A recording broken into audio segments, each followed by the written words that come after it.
Salam sejahtera, 30 menit bersama saya Pendeta Elson Tan dan bersama teman saya Pak Setia Wijaya sebagai konsultan profesional dengan Human Resource. Hari ini kita akan berbincang-bincang dengan tema company bertahan atau mati di sisi Human Resource. Nah, saya memperkenalkan Pak Setia. Dari awalnya bisa Pak Setia menceritakan tentang profil Pak Setia, secara langsung aja bisa sampaikan kepada semua pemirsa yang ada dimanapun mereka berada. Silakan. Baik, terima kasih pada Bapak Pendeta Elson Tan yang saya hormati. Makasih atas kesempatan yang diberikan saat ini. Saya ingin sampaikan bahwa acara ini adalah berkat kebaikan, ya, berkat kebaikan yang diberikan Pak Elson kepada kita semua. Apalagi temanya seperti yang tadi Pak Elson sampaikan, company bertahan atau mati dari sisi human resources. Ya, izinkan saya memperkenalkan diri saya sedikit. Nama saya Setia Wijaya. Saya saat ini berperan sebagai konsultan human resources sejak tahun 2011 sampai sekarang. Tadinya saya profesional bekerja di perusahaan. Antara lain saya pernah bekerja di Modern Group divisi manufaktur sebagai pimpinan HRD 9 tahun. Pernah sebagai direktur HRD di Agung Podomoro 6 tahun. Dan pernah selanjutnya di perusahaan Bumi Serpong Damai sebagai direktur HRD selama 2 tahun. Itu Pak Elson. Oh gitu ya, terima kasih Pak Setia sudah memperkenalkan diri. Dan dari saya melihat dari pandemi ini yang begitu panjang, dan saya akan bertanya kepada Pak Setia sebagai konsultan Human Resource ini. Ya Pak. Dan situasi ini Pak Setia, Ya. bagaimana menghadapi saat ini? Dan menurut pandangan dengan Human Resource, dengan keadaan yang mungkin resesi, mungkin krisis. Nah, menurut Pak Setia bagaimana menghadapi dengan keadaan ini? Baik, ini pertanyaan yang tepat, yang baik, ya, yang kritis. Bapak, Ibu, saya ingin mengawali dengan satu kalimat yang saya suka. Kalimat ini begini bunyinya. Saya tidak pernah takut menghadapi masalah apapun yang datang menerpah diri saya. Tetapi saya khawatir, saya dipaksa untuk menyerah menghadapi masalah yang dihadapi. Kata dipaksa untuk menyerah artinya ketika saya ada satu kekuatan di luar yang mengakibatkan saya harus berhenti. Selama itu nggak ada, saya tetap akan berusaha menghadapi apapun masalah yang terjadi. Karena memang sifat kita ini selalu dinamis, Ibu Bapak. Lihat aja kalau kita di rumah sakit, apa ini detak jantung kita naik turun, naik turun, naik turun. Itulah memang ciri-ciri hidup.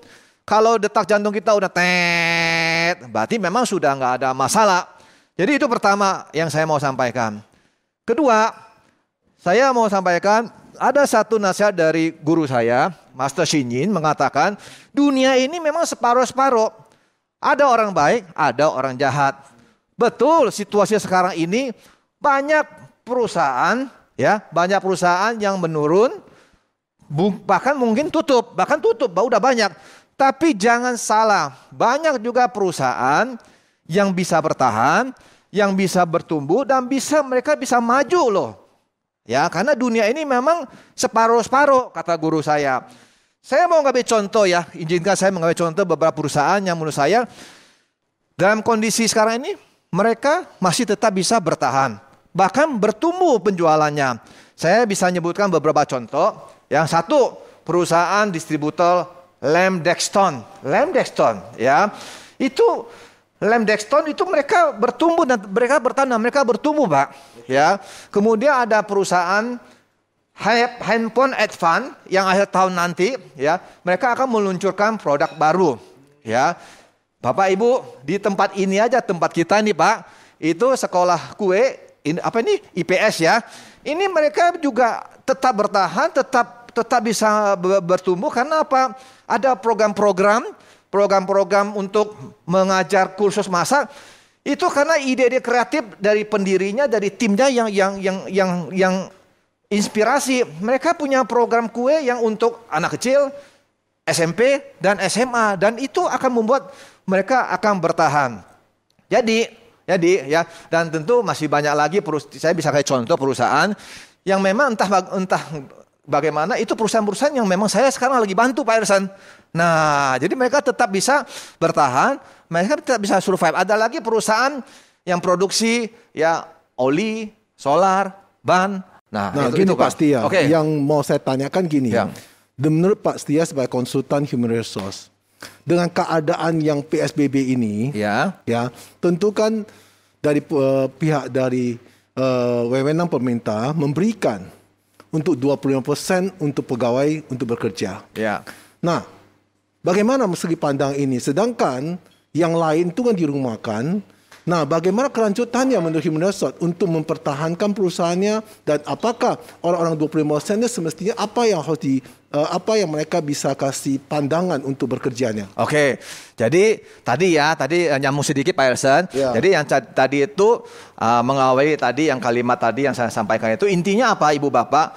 Bahwa intinya menghadapi situasi seperti ini, yang penting adalah kita harus menumbuhkan keyakinan. Kita harus menumbuhkan kebijaksanaan. Dua kata itu harus dicamkan ya, keyakinan dan kebijaksanaan. Artinya apa? Bahwa kita yakin bahwa hal keadaan itu kita bisa ngatasi. Jangan menyerah, tetap semangat ya. Selalu ada cara-cara baru, ide-ide kreatif di balik keadaan apapun yang kita hadapi. Tadi Pak Ersan mengatakan 25% ya. Betul. Itu saya bilang sama Pak Ersan, Pak, kalau saya jadi owner, kalau saya jadi adalah owner perusahaan, ini kesempatan saya sebagai owner, ya saya selalu sampaikan pada owner perusahaan, ini kesempatan yang bagus bagi saya untuk mereview ulang jumlah karyawan di perusahaan saya, kualitas karyawan di perusahaan saya. Katakanlah sekarang saya punya perusahaan ada 100 nih. 25% berarti 25 orang nih ya.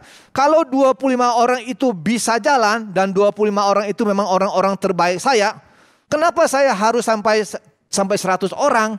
Nah, jadi ini sebagai owner, ini kesempatan yang bagus untuk mereview kembali jumlah karyawan, mereview kembali, kita mengenal kembali kualitas kemampuan, loyalitas, dedikasi karyawan di perusahaan kita. Itu Pak Ersan itu. Nah, dengan ada pepatah dari bahasa daripada Tionghoa ya. Ya. Bahwa kita harus punya keyakinan tadi seperti Pak Setia dan kebijaksanaan, betul tak? Ya. Bolehkah Pak Setia terangkan sebagai pandangan konsultan human resource? Ya. Lebih lanjut dengan keyakinan dan kebijaksanaan sebagai owner atau pemilik perusahaan dan sebagai karyawan, apa yang harus mereka lakukan? Oke. Jadi ketika perusahaan kita lagi mengalami dampak yang tidak baik, saran saya Ibu Bapak, satu, Bapak Ibu buka kembali, baca kembali riwayat kesuksesan produk Pocari Sweat. Nah, riwayat keberhasilan Pocari Sweat itu nanti silakan di Google ya. Itu menceritakan bagaimana perjuangan si owner itu, bagaimana bangkit yang tadinya produk Pocari Sweat tidak laku sama sekali, sehingga saat ini siapa sih yang nggak kenal Pocari Sweat? Yang kedua, saran saya baca biografinya yang namanya Bapak Tahir, itu yang punya grup Mayapada, owner. Di profil itu disebutkan beliau juga pernah mengalami krisis, mengalami resesi. Lalu bagaimana beliau bangkit kembali, itu bisa baca. Intinya selama kita masih hidup selalu ada kesempatan, ya, selalu ada satu peluang untuk kita bangkit kembali asal kita jangan menyerah itu ya. Nah, tadi sebagai owner tadi ya, inilah saatnya kita mereview ulang kembali Pak. Kita punya bisnis, apakah kita harus berubah, apakah kita harus mengecil. Kemudian kita mereview kembali tugas-tugas, ya, mereview kembali tugas-tugas karyawannya. Kemudian kita lihat corporate culture kita, ya, budaya kerja kita. Kemudian ini saatnya kita menerapkan performance appraisal, penilaian prestasi berdasarkan target kerja yang harus dimiliki oleh setiap karyawan di perusahaan. Itu dari sisi owner dan tentu masih banyak lagi ya, saya kira Pak Elson ya. Nah, sekarang dari sisi sebagai karyawan ya. Sebagai Karyawan, saya selalu bilang, di perusahaan manapun juga yang saya temuin, saya banyak ketemu ya di perusahaan ya, itu karyawan-karyawan itu ada yang ini ya, yang saya katakan ya, itu satu, malas, mereka malas belajar, malas bagi ilmu ya. Kemudian yang kedua, malas untuk berprestasi. Ya udahlah, toh tiap bulan saya terima gaji, itu tidak tahu diri namanya. Kemudian ada lagi yang malas apa? Maunya nuntut hak aja, hak kewajibannya nggak mau dijalanin. Nah, supaya dia bisa keluar, supaya dia bisa survive, karena tipe karyawan seperti ini udah pasti tidak akan bisa bertahan lama di perusahaan ya Pak Elson ya. Betul. Maka saya selalu katakan, nih tipsnya nih, sebagai karyawan kita harus punya multi skill ya, skill kita harus banyak ya, harus banyak belajar. Kemudian multitasking, satu orang harus bisa ngerjain berapa tugasnya, berapa Pak Elson? Satu orang harus bisa ngerjain tugas berapa? Minimal 5. Saya banyak ketemu rekan kerja kita nggak mau kerjain, nggak apa-apa, kita ambil, kita yang kerjain. Pokoknya orang lain nggak mau kerjain, kita yang kerjain. Nanti kita sendiri nilai kita akan meningkat nih. Karena sekarang ini yang mahal itu adalah jam terbang, yang mahal itu adalah pengalaman. Jadi harus kita punya yang namanya multi skill, multitasking, dan multi speed. Kerjaan kita harus cepat, cepat nih. Nah, dan saya selalu bilang, di perusahaan, kalau ada karyawan yang datangin owner, saya udah nggak ada kerjaan semua udah beres. Nih, orang ini bagus, ini orang pasti akan bertahan. Sekarang banyak kan yang dirumahkan, ya, 75% dirumahkan. Ya. Tentu mereka kan tidak bisa kita kontrol. Ya. Ya, bagaimana pekerjaan mereka, mungkin malas-malasan. Tapi nuntutnya mau ambil gaji. Ya. Apa yang harus dilakukan? Ya, jadi makanya Pak, sebagai atasan ya, sebagai owner harus jelas juga dalam kondisi sekarang ini perubahan-perubahan apa yang harus dijalankan, apa yang harus dikerjakan oleh karyawan di perusahaan. Kembali Pak, kembali ke 3 poin Pak, 3 poin. Satu, masalah apa yang sedang dihadapi oleh perusahaan kita nih Pak. Masalah apa yang sedang dihadapi oleh perusahaan kita. Kedua, perubahan apa yang ingin dia wujudkan. Ya, perubahan apa. Ketiga, peningkatan apa yang ingin dia lakukan. Jadi ada 3 poin. Satu, masalah apa yang sedang terjadi di perusahaan kita. Kedua, perubahan apa yang ingin dia lakukan. Ketiga, peningkatan apa yang ingin dia tingkatkan lagi. Kalau tidak ada 3 ini, berarti karyawan kita di perusahaan kita itu termasuk karyawan yang tidak tahu apa yang dilakukan, tidak tahu apa yang terjadi. Dan karyawan seperti itu namanya karyawan yang ya hun-hun Pak. Itu ya harus dikasih konseling nih. Ya, kalau dia manajer, kalau dia pimpinan, mohon maaf mungkin dia belum levelnya di situ. Mungkin kalau misalnya menurut saya, kalau misalnya karyawan baru mungkin bisa kita terapkan ya. Tadi untuk karyawan lama mereka kerja sudah 10 tahun, 20 tahun. Sedangkan keadaannya ada COVID ini, atau keadaan ada pandemi ini, mereka dirumahkan. Mungkin sudah jauh nyaman. Nah, apa yang harus dipindahkan kalau mereka tidak bisa menghasilkan lagi untuk bantu perusahaan, sedangkan bantu perusahaan lagi mengalami kesulitan yang luar biasa. Apa tindakan sebagai pandangan dari konsultan HRD, apa yang harus dilakukan? Apakah mereka dikeluarkan, atau kasih peringatan, atau bagaimana Pak? Ya, jadi ini banyak terjadi di perusahaan di mana karyawannya itu masuk ya tanpa menyadari bahwa kemampuan sudah tuntutan kemampuan yang diinginkan owner terhadap karyawan itu sudah berubah. Tadinya waktu 10 tahun lalu dia masuk tidak ada kejelasan tugas-tugas apa yang harus dia kerjakan. Dia masuk karena kenalan baik owner. Dia masuk karena faktor keberuntungan misalnya. Tetapi dengan semakin bertahun itu sekarang udah jelas Pak. Tuntutan tugasnya apa. Saya banyak menemukan Pak di perusahaan-perusahaan yang jabatannya keren. Jabatannya manajer. Jabatannya direktur. Kerjaannya kerjaannya Ini kerjaannya ya lucu-lucu ya. Lalu saya bilang sama ownernya, kasih dia waktu ya. Contoh misalnya ya, seorang manajer dia harus ngerjain 1 sampai 10. Itu tuntutannya. Dia selama ini cuma ngerjain 1 sampai 3. Apa harus kita lakukan? Kasih mereka waktu. Kasih waktu ya. 1 tahun ya. Kamu harus bisa 1 sampai 10. Kalau 1 tahun nggak bisa, berarti memang dia termasuk orang yang tadi malas belajar, malas berprestasi, maunya hak aja. Lalu gimana? Maka di HRD itu dikenal istilah yang namanya demosi, Pak. Demosi. Apa itu demosi? Turun pangkat, Pak. Jadi tadi ada manajer, ya mohon maaf dia turun pangkat jadi supervisor, ya tentu kalau udah begitu, tentu gaji udah pasti mengalami penyesuaian, itu Pak. Kalau sampai ke satu titik juga, dia juga sakit hati, nggak mau berubah, ya tetap ngeyel, tetap keras kepala, nggak ada jalan lain, mesti diselesaikan Pak. Ya gini Pak Setia, karena dengan kondisinya pandemi ini, yang memang pandemi ini kan tiba-tiba seperti kita lagi jalan, tiba jembatan putus.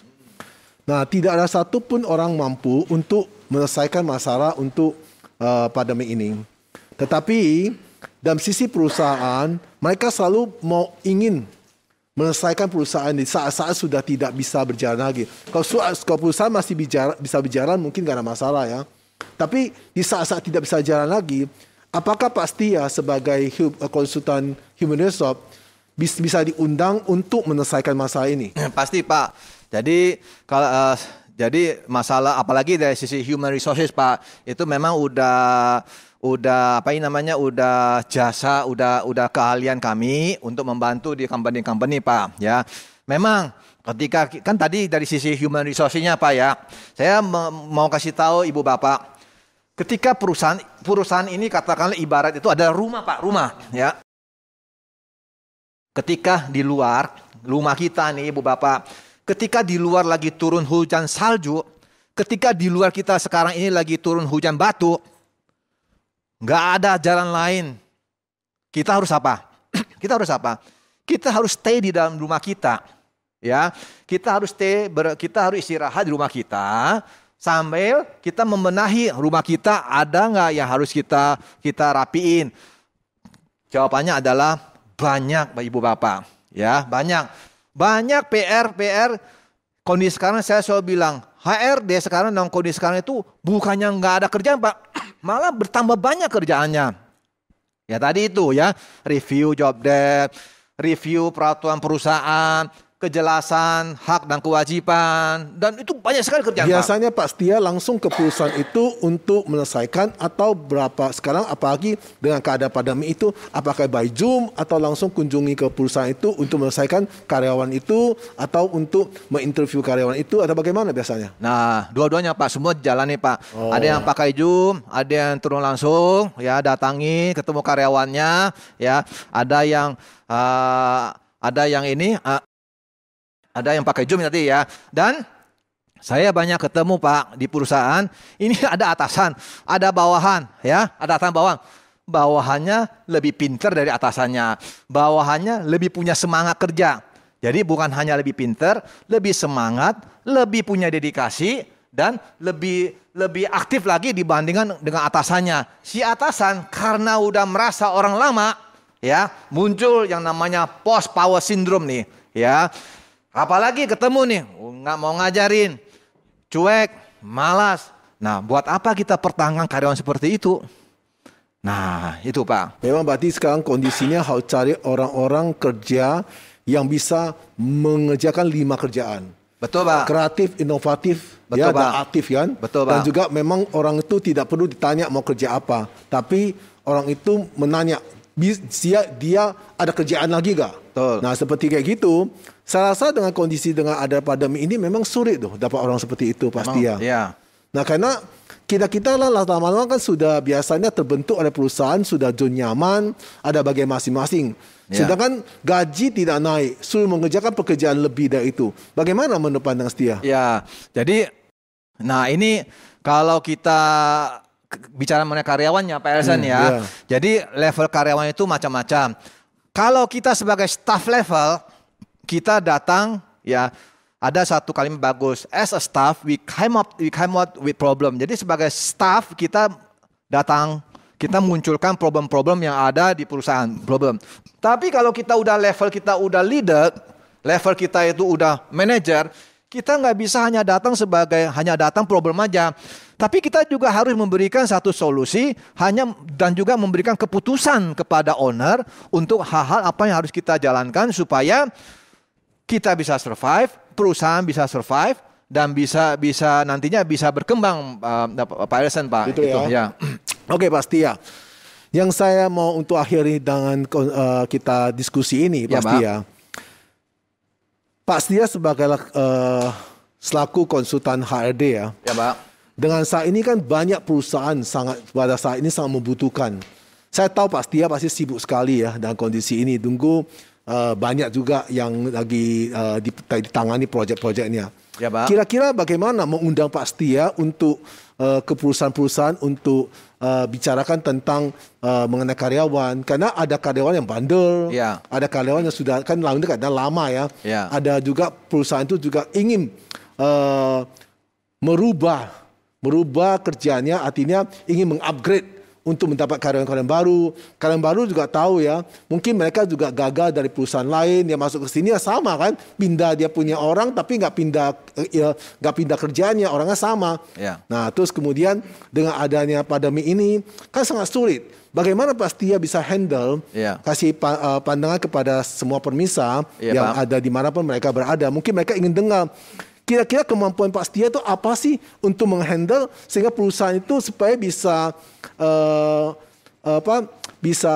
bisa stabil lagi, bisa juga bisa survive lagi dengan karyawan-karyawan yang tepat dah. Jadi tepat sasarannya ya. Orang itu kerja tepat dan posisi tepat. Tentu dengan pandangan seorang HRD bisa mengetahui, oh ini kerjanya cocok dengan si A, ini kerja si B.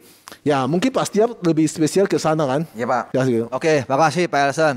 Ibu Bapak, saya punya pendapat sebuah perusahaan ya ada dua faktor yang bisa menyebabkan di dalam perusahaan mulai dari owner sampai ke karyawan mereka punya semangat bekerja. Ya, itu ada dua faktor penyebabnya.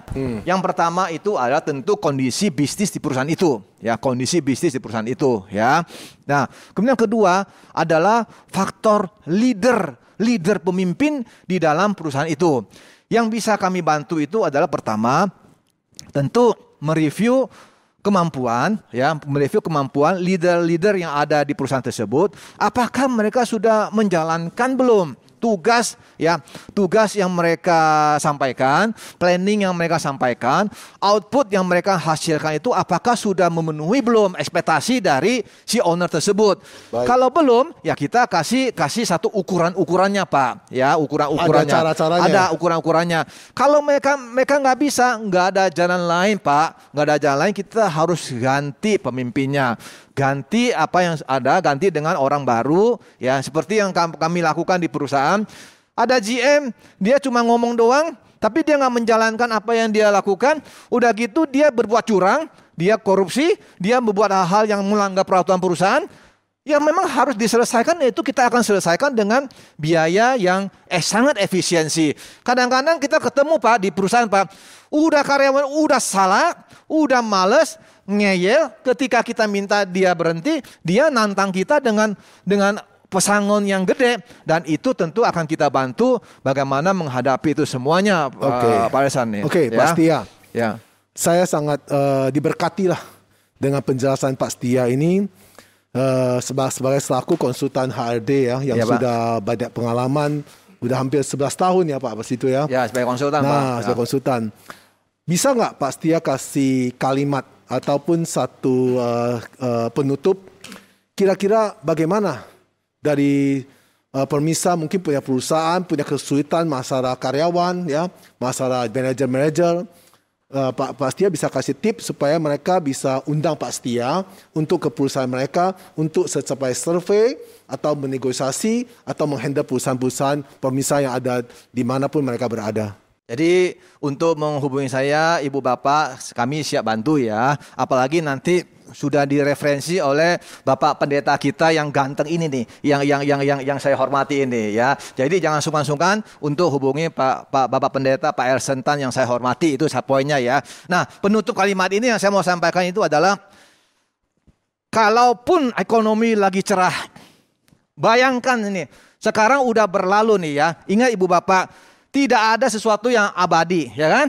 Kondisi sekarang ini pun tidak selamanya, semua akan berlalu. Bayangkan sekarang ekonomi lagi booming-boomingnya nih, ya, lagi bagus-bagusnya nih. Kita tidak akan pernah bisa ambil dari bagian yang baik itu kalau kita tidak punya view dalam diri kita, Pak Elson. Ya, sebaliknya, kondisi sekarang seperti ini yang bikin pusing, kita tentu tidak akan termasuk bagian tersebut, keadaan tersebut, kalau kita memiliki view dalam diri kita.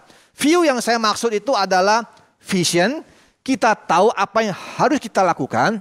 Itu vision ya. Kemudian kedua, integritas kita, kejujuran kita. Ya, kejujuran nih, ya itu penting nih. Jangan menipu, jangan. Ya, integritas itu harus kita miliki, Pak. Yang ketiga, endurance, Pak. V-I-E-W, endurance, Pak. Kita harus punya daya tahan, kuat nih. Nontonlah film yang namanya 300 itu, Spartan itu semangat bener itu. Ya, dan yang tadi ya cerita tadi Pocari Sweat, kemudian biografi orang-orang yang jatuh mereka bisa bangkit kembali. Itu adalah endurance, Pak. Kemudian terakhir itu adalah W itu adalah wisdom. Ya, wisdom itu panjang sekali ceritanya, nanti bisa sensi berikutnya. Wisdom dari Tuhan tuh. Wisdom dari Tuhan. Ya, ya betul. Ya, banyak doa itu betul. Yang penting sekarang apa, Ibu Bapak? Ya, tetap jaga kesehatan, tetap jaga teamwork. Nah, saya kasih penutup ya. Oke. Saya mau kasih tahu nih. Tadi saya katakan sebagai owner, kalau kita sudah tahu karyawan-karyawan mana yang bagus, yang cocok dengan kita, yang sehati dengan kita, semindset dengan kita harus perlakukan dia dengan baik, ya. Perlakukan dengan dia baik. Contoh yang saya belajar nih dari bos saya nih di Agung Podomoro ya. Agung Podomoro. Suatu ketika ada satu orang direktur, dia sakit nih, ya. Dia sakit nih, ya. Beliau dari Jakarta, direkturnya sakitnya di luar kota, Pak, ya, di Serpong nih. Beliau datangin itu direktur, lalu dia bilang sama direktur ini, berapapun biayanya, saya akan sembuhin kamu. Berapapun biaya saya akan sembuhin kamu. Mau ke Singapura, mau kemana, saya akan sembuhin kamu nih.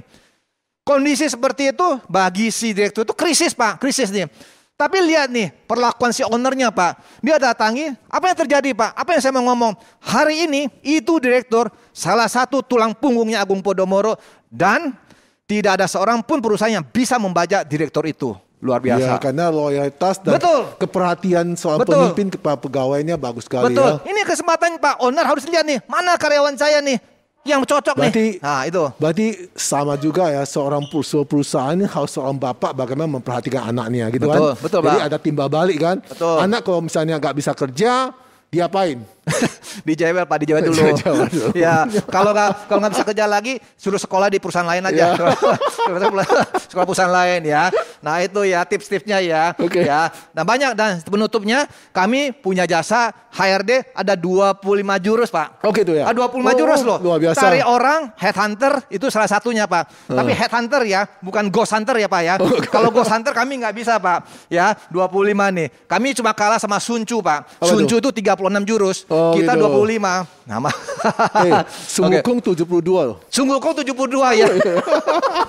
Itu. Oke. Tetap semangat Ibu Bapak ya. Selalu ada jalan keluarnya. Kita tidak bisa nih. Gelap tidak bisa ketemu gelap. Gelap hanya bisa terang kalau ketemu terang, Pak. Betul ya, Pak ya? Betul, Pak. Betul ya? Betul. Nah, itu. Ya, semoga saya, Pak Pendeta Elson bisa menjadi terang, ya, bisa menterang di perusahaan Ibu dan Bapak. Ya. Makasih. Terima kasih, pemirsa.